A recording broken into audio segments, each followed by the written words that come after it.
When it comes to road course racing, even in the streets, nobody has anything for SVG.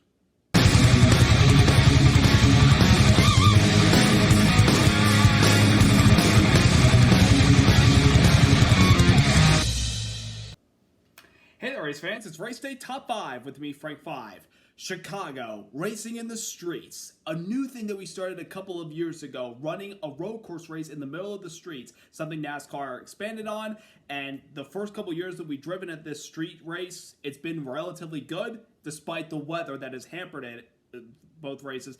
This week, however, Mother Nature did not play havoc, until the checkered flag flew, but other than that, this weekend, we got our first dry race in the streets of Chicago with all the twists and turns going up and down the bridges over the train tracks, a lot of shuffling around, a lot of good action in the middle of the pack.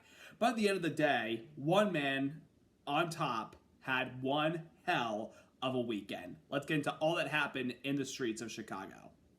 Number one, SVG with the sweep. What a weekend for Shane Van Gisbergen and his number 88 Trackhouse racing team as he captured yesterday's Grant Park 165 at the Chicago Street Race, beating Ty Gibbs, Tyler Reddick, Denny Hamlin, and Kyle Busch for the victory. And not just a weekend sweep for him with yesterday's race. How about on Saturday? He ran the Xfinity Series race for Junior Motorsports in a fifth car, started from the pole, led the most laps, won the race. What did SVG do yesterday? Started from the pole, led the most laps, won the race. I mean, this guy is just a special breed of race car driver when it comes to these road courses. I've never seen anything like this guy in my entire life since I've been watching NASCAR since I was a little kid. This guy can absolutely outbrake and pass opponents even in sections where there are no real passing abilities. This guy just absolutely does it all. He had a really good car at the beginning of yesterday's race, kind of fell in line behind Michael McDowell for quite a while, but when Michael McDowell had a problem that took him out of the race,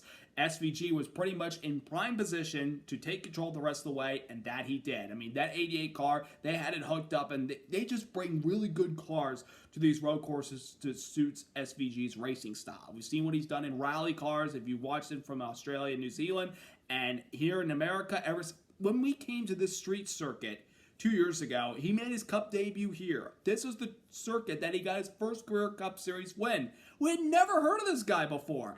And the first weekend he came here, he impressed everybody with the way he, acquitted himself, ran well, and was able to win that race at the very end. Now, last year he had a really good car, but due to the wet weather conditions and him slamming into the barrier at turn 6, took him out of the race. He was back with vengeance this year, and of course, the way he's just been so strong at these road course races, you know that he was going to be the man to beat this weekend. And even in times where he got off strategy and forego those stage points, he was more focused on the win because that's 5 more bonus points to add to his points total for this year and helping secure his spot into the playoffs, because he was the guy that was lowest in points out of all the drivers that won this year with at least one win or more. He only had one win entering yesterday, and the fear was that if he doesn't win any of these upcoming road course races and we get new winners, he could be the one on the outside looking in.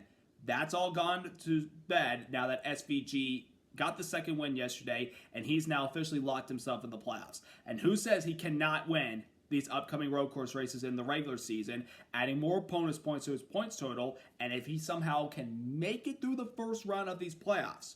With that Charlotte Roval race, the cutoff in the round of 12, you can guarantee he will be a threat to not only win that race, but to put himself in position to maybe make it to the round of 8. Anything's possible, and we still got a ways to go, but what this guy's doing on these road courses is absolutely unbelievable. Even though there was a little bit of a challenge towards the very end of the race from somebody coming in from behind on fresher tires but didn't have enough time there at the very end, SVG was pretty much taking care of his tires, running his own race, and not minding anybody else's business because all he was focused about was winning the race. And that he did. He got the job done, and he safely secured into these playoffs. So a big congratulations to Shane Van Gisbergen and the Trackhouse racing team. A big win as Chicago.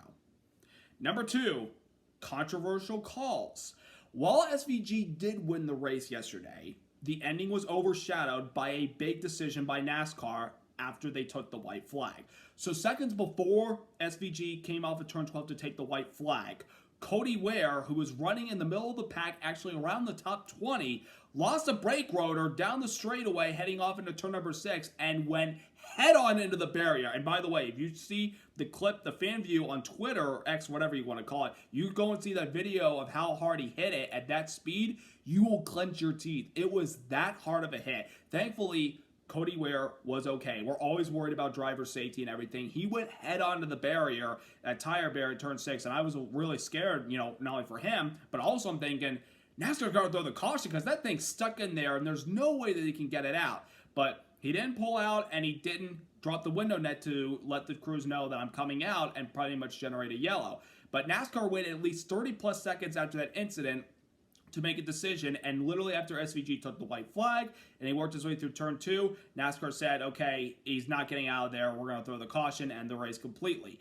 I feel like NASCAR made a mistake on this. I felt like when a car goes that deep into the barrier, and even though they gave the drivers the time to try to pull out of the barrier if they can and resume on the racing circuit, even at a reduced pace, and let all the faster cars go by, he was stuck in there. There was no way he was getting out of that, especially when you saw the onboard of Chris Buescher trailing him from behind with the brake rotor exploding and going head onto that tire barrier. There was no way that Cody Ware was getting out of there, and I felt like that NASCAR should have called the caution sooner. And this is possibly something they need to look at going forward, especially at these road course races, because y'all remember the Xfinity Series race last year at the Roval? Parker Kligerman was about ready to win, and literally almost a minute before they called the caution for Leland Honeyman going into the barrier, we thought Kligerman was the winner, but they waited way too long to throw the yellow just as Kligerman was about to take the white flag.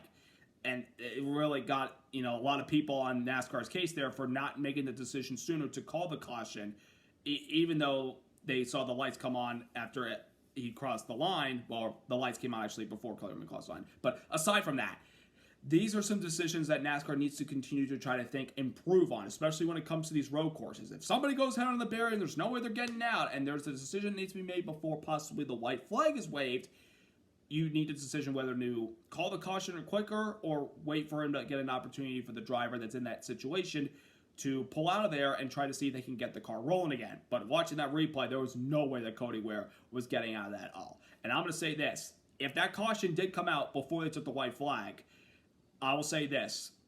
SVG was not going to win that race, and I'll explain why in a moment. But that was a controversial moment and decision by NASCAR yesterday to not throw the yellow literally seconds after Cody Ware impacted that tire barrier at turn number 6. And thankfully, again, Cody Ware was okay. That wasn't the only controversial thing that NASCAR officials did yesterday's race. I mean, Josh Berry went around in turn 7, hit the barrier, and then the damage that he had to his car, he tried to get rolling. NASCAR waited for a couple of seconds for him to actually see if he could roll the car back to the pit lane, but he was just remained stopped in turn 7. I felt like they should have thrown the caution a little bit sooner. But then again, I mean, what are you going to do about this? I do feel like that they should have thrown a little bit sooner than later, but that's a mistake, I feel like. And if NASCAR realized that they didn't do it right, then maybe they think about it and fix it going forward. But a very controversial ending to yesterday's race.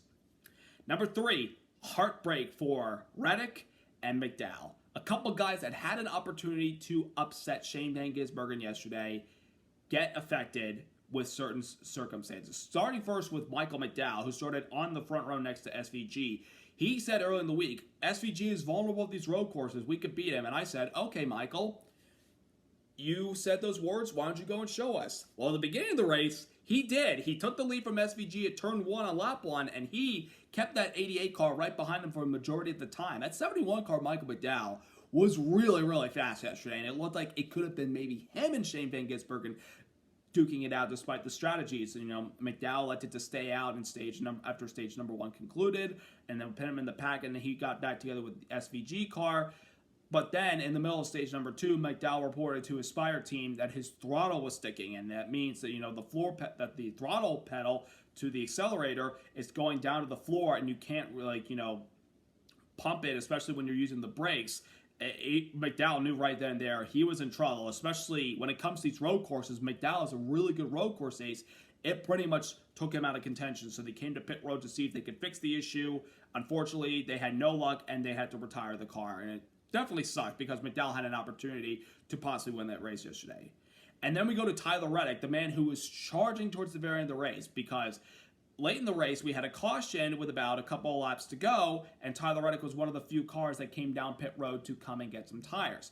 And when we restarted the race, Reddick was passing guys like crazy. Now, granted, he was a little bit deep in the pack, and it kind of affected where he was on the grid, trying to claw his way back up through the field. But when he got inside the top 5 and he was clicking off some fast lap times, I'm like, if we get a caution, Tyler Reddick's got a great opportunity to win this race. But as we all know, he was chasing down Ty Gibbs at the very end of the race, and as they were coming to the white flag and the Cody Ware incident happened, I'm like, the caution's got to come out now, and that would mean Tyler Reddick would be licking his chops. But they took the white flag, and all Reddick could try to do was try to get Ty Gibbs, and then they NASCAR threw the yellow, and Reddick had to settle for a third-place result. Again, I feel like that NASCAR should have thrown that caution a lot sooner before they took the white flag, given the circumstances and how deep Cody Ware was into that tire barrier. Because if we have a caution, a green-white checkered, and I know some people don't really like green-white checkers, but we at least get a finish out of it, Tyler Reddick with those fresher tires was going to get Shane Van Gisbergen. Now, maybe SVG could have been saving his tires at the very end just in case a yellow came out, but Tyler Reddick was flying through the pack on those tires, and I really felt like if a caution had come out before that white flag flew, Reddick was going to be in prime position to not only get by Gibbs, but run down SVG. And like, that's 2 years in a row that Tyler Reddick has had cars capable of winning this race. If y'all remember last year, he's chasing Alex Bowman at the very end on drier tires, but he made a mistake hitting the barrier at turn number 5 with his right front and pretty much slowed his pace down all the way home in the checkered flag, giving Alex Bowman the victory. So another missed opportunity for Tyler Reddick. Remember, he still does not have a win yet. So yesterday's race, again, the caution comes out in a different story. It could have been Tyler Reddick maybe winning that race if we had a green-white checkered. But at the end of the day, it wasn't. It was still a great points day for Reddick with the result that he had, as well as some other guys having some misfortune. But at the end of the day, missed opportunities perhaps for both Michael McDowell and Tyler Reddick. Number 4, Bowman versus Bubba. Boy, these guys have a history with each other.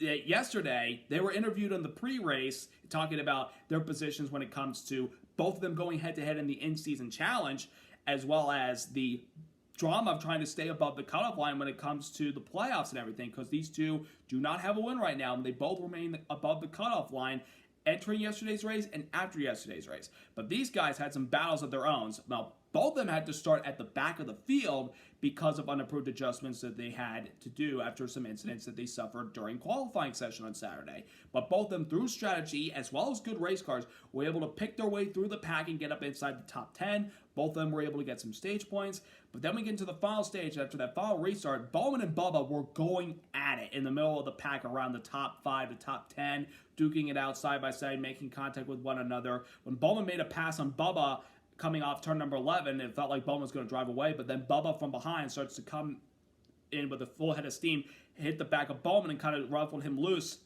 and got him out of the groove at turn 12, but Bowman was not done yet. And that started to stack the pack up right behind him with all those guys that were trying to run for position as well as they were.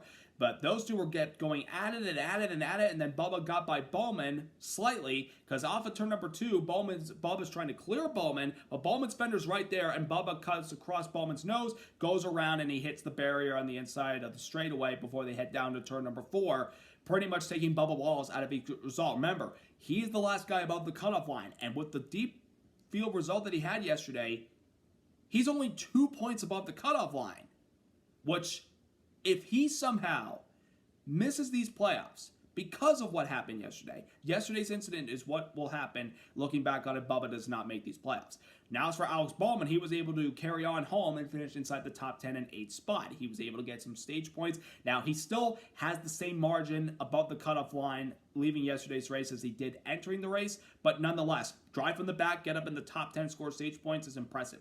Now, why these two have a little bit of a history with each other goes back to the Roval race in 2019, where Bowman, who's trying to make it to the next round of the playoffs, make it to the round of 12, he and Bubba Wallace are duking it out on the back straightaway in the chicane, and then Bowman got into Bubba turning him around. Bowman was able to recover and finish in second place and advanced into the next round of the playoffs.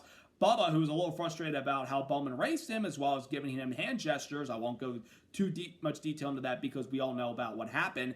He comes up to Bowman post-race, who's sitting down, obviously exhausted because how hot it was and the effort he had to put in. Bubba tossed Gatorade, and Bowman's face, as well as the specialist taking care of him, and Jeff Gordon as well. And I felt like that was really disrespectful by Bubba there. But this drama with these two does not end, because in the inaugural race 2 years ago, these two had some at it on the racetrack, as well as on the cool-down lap, where they started making contact. And after Bowman has his belts unbuckled and everything, Bubba decides to slam him coming down the bridge to, pit entry of pit road after the race is over on the cool down, and he slams him, and NASCAR was not pleased about that, and I think Bubba got a little bit of a penalty for that, maybe a fine, but that was unacceptable behavior by Bubba then.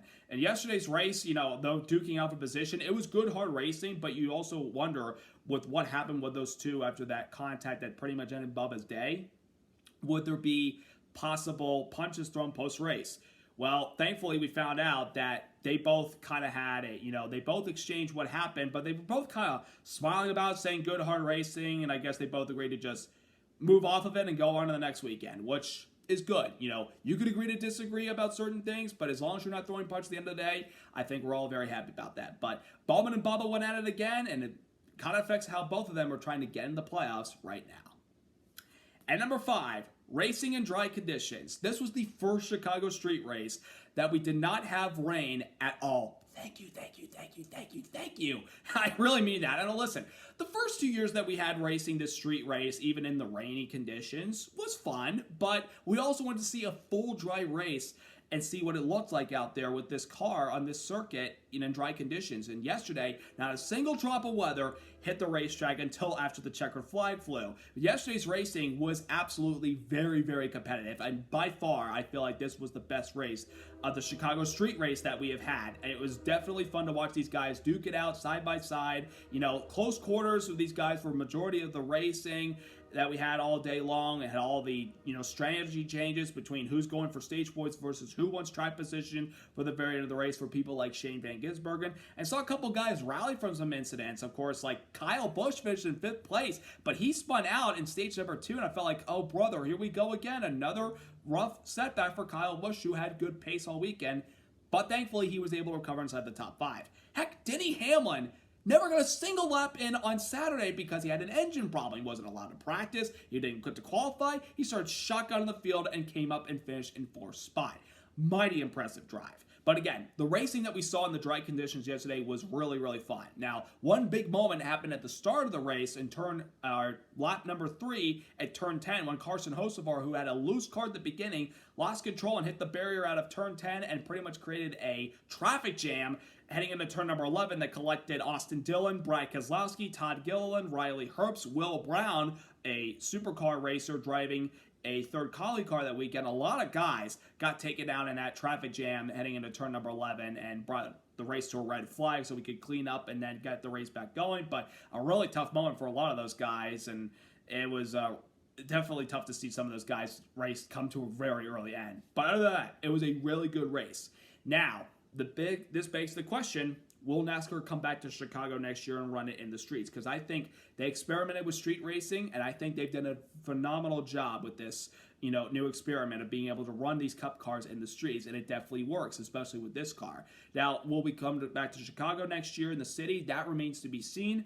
Rumors has it that we could be trying a different city next year. So if NASCAR is going to take Chicago City off of the schedule for a street race and go try it in another city, I'm all for it. I'd love to see what happens. Now, what will that mean, though, for the Chicago, Illinois market when it comes to NASCAR? If we don't come back to Chicago street race next year, could we possibly see the return of Chicagoland Speedway? Because you've seen Carson Hocevar on social media kind of flying over the track, visiting inside the track, getting access, and, maybe seeing possibly if we come back to that facility, because we haven't been there since 2019. We tried, it was on the schedule for 2020, but of course the pandemic hit. We weren't allowed to go that year because of the Illinois restrictions when it came to COVID, and we haven't been back there since. The only time we've been back to Chicago was to run in the streets. The big question is, will we come back to that next year in Chicago? That remains to be seen. We could be going to another city, and will we possibly see Chicagoland Speedway back on the schedule next year? That remains to be seen. But yesterday's Cup race in the streets of Chicago, I found it fairly entertaining. Now, another big beat of news that happened earlier in the week before the street race was that Daniel Suarez announced that he will not be returning to Trackhouse Racing next year. He will not be returning to the number 99 car. He's going to be looking for a new ride for next year. And that begs the question about, like, what's Daniel Suarez going to do next year? And he's admitted that the writing's been on the wall that he would not be back with this team next year. You know, especially the way they've been performing this year. Very, very disappointing. You know, he's got sponsorship to help him out. The big question is, will he carry to another team in the Cup Series if anybody is willing to open a seat for him? Or will he go back down to the Xfinity Series, perhaps, to try to build confidence, maybe run for the championship, and then maybe get a Cup seat back in 2027? I don't know. That remains to be seen, but whatever Daniel Suarez is going to do, he's got plans in the near future, and when he eventually announces those plans, I can't wait to see what opportunity he will have coming to him. And now that also begs the question, who will take over the car that Daniel Suarez will vacate after this year? I think we all know who it'll probably be, and he's in the Xfinity Series, and he's a really good road course racer, and his name is Connor Zilisch. But would they be willing to rush him then? I don't know, but that's the magic of silly season, isn't it? But a really good weekend in general at the Chicago Street Race and all this, you know, drama about who's going to make the playoffs, and now we're going to see Daniel Suarez driving next year. I also hope everybody had a wonderful Independence Day this weekend. Of course, we had it celebrated the 4th of July on Friday. Hope everybody had a great time with your family and friends, grilling and, you know, swimming at the pool, swimming at the beach, having a good time in the woods, the wilderness, enjoying the fireworks, being with everybody that you care most, and celebrating our independence from Great Britain. A wonderful day to be an American. Truly it is. Now we're off for more road course racing, this time in wine country at Sonoma. Those twists and turns on that circuit makes for a very entertaining race. And at the end of the day, somebody's going to be celebrating with confetti and possibly some wine. So who could be drinking that celebratory wine next weekend at Sonoma? Could it be SVG continuing how dominant he is on these road courses? Or is somebody else going to say, hang on, buddy, we have run this place more than you. We're going to show you how we handle this circuit. That remains to be seen, but I'm looking forward to it. So I hope you all have a wonderful rest of your week. Subscribe, like, and congrats to Shane Van Gisbergen and the 88 team winning in the streets of Chicago. Have a great week, everybody. Let's go racing!